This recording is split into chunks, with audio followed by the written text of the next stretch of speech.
Hello दोस्तों, आज हम कुछ बिहार दरोगा का वेरी इम्पोर्टेंट क्वेश्चन को देखने वाले हैं। उपचुनाव कराया जाता है तो कभी भी कराया जा सकता है। उसी तरह से भारत के उपराष्ट्रपति का चुनाव करने वाले सदस्य होते हैं। तो संसद के दोनों होते हैं, लोकसभा और राज्यसभा दोनों के मनोनीत और निर्वाचित दोनों सदस्य होते हैं, इसलिए इसका आंसर हो जाएगा पार्लियामेंट। उसके बाद में हम लोग देखेंगे कि अनुच्छेद 66 के अनुसार उपराष्ट्रपति का निर्वाचन संसद के दोनों सदनों के सदस्यों से मिलकर बनने वाली निर्वाचक गण के सदस्यों द्वारा अनुपातिक प्रतिनिधित्व पद्धति के अनुसार एकल संक्रमणीय पद मत द्वारा होगा और ऐसे निर्वाचन में मतदान गुप्त होता है।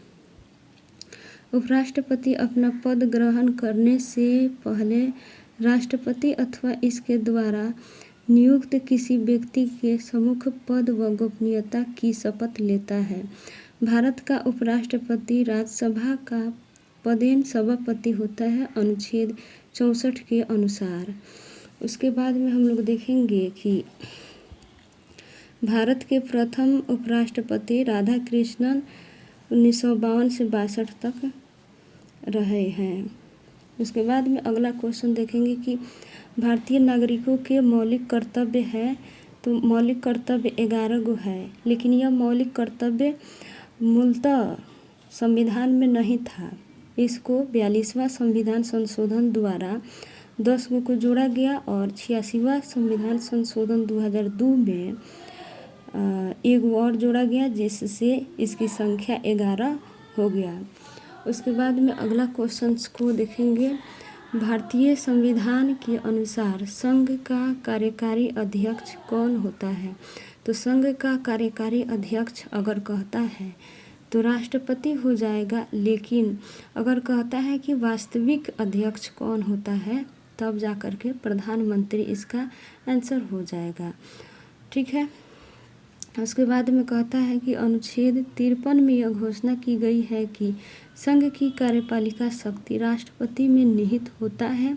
राष्ट्रपति भारत का राज्य प्रमुख होता है। राष्ट्रपति संघ का कार्यकारी अध्यक्ष होता है। अनुच्छेद 75 प्रधानमंत्री की नियुक्ति से संबंधित है, जिसका नियुक्ति राष्ट्रपति करते हैं। अगला क्वेश्चन है, मुख्य न्यायाधीश के अतिरिक्त उच्चतम न्यायालय में न्यायाधीशों की संख्या। तो उस समय क्वेश्चंस के अनुसार 30 था, लेकिन आज 33 होता है और एक और मिला करके टोटल जो है 34 होता है इसका आंसर।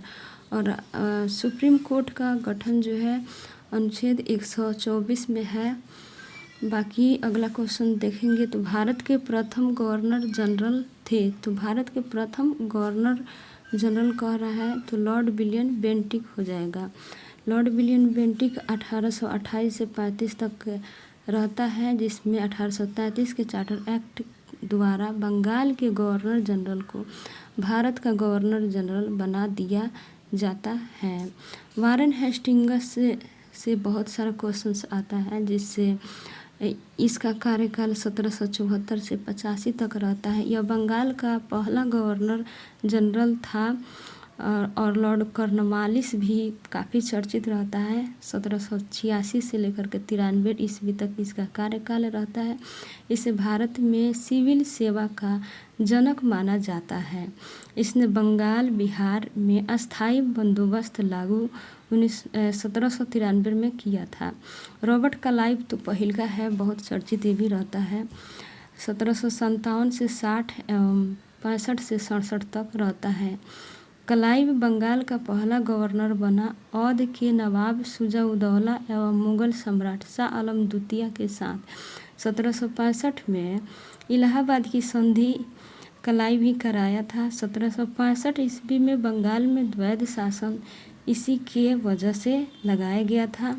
अगला क्वेश्चन देखेंगे, उच्चतम न्यायालय के न्यायाधीश के अवकाश ग्रहण की उम्र कितना होता है? उच्चतम न्यायालय का मतलब क्या होता है? सुप्रीम कोर्ट, और इसमें इसका आंसर 65 वर्ष होता है।